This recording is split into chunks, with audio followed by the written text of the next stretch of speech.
A solid team for sure. Rodgers is definitely going to the Minnesota Vikings.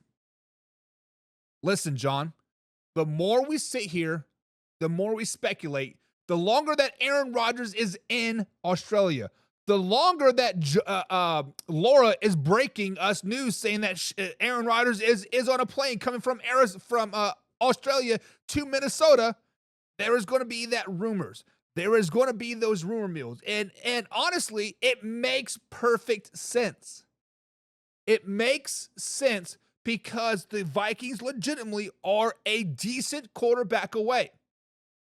Sam Darnold played out of his 9, top 5 all season last year in 2024.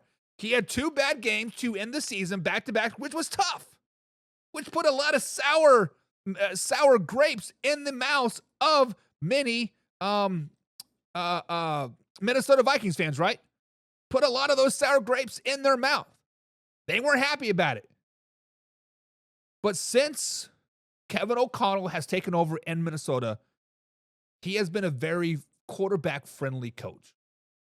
Let's just be honest. Kirk Cousins was balling out up there. Sam Darnold balling out up there. Hell, Josh Dobbs balling out up there. Nick Mullins balling out of there. Now, I'm not saying that J.J. McCarthy is going to be a bust. I'm not saying J.J. McCarthy is going to be a 25th ranked quarterback in the NFL. I'm not saying J.J. McCarthy is going to be a top 5 quarterback in the NFL.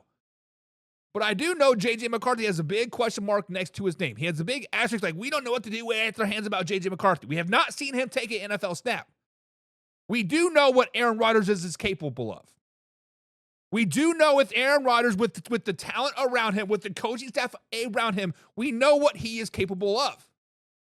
We cannot take the New York Jets 2 years that he was there with any grain of salt. Let's just be flat out honest. Aaron Rodgers is still an MVP quarterback, 2-time MVP, right? Back-to-back, if I'm not mistaken. He is a Super Bowl winning quarterback at the end of the day. At the end of the day, Aaron Rodgers to the Minnesota Vikings makes perfect sense. It makes sense on the books. It makes sense of let's win right now. It makes sense of everything. So, John, Minnesota Vikings fans, Minnesota Vikings haters, you guys better hope that Aaron Rodgers does not go to Minnesota because they might win the North with Aaron Rodgers at the helm.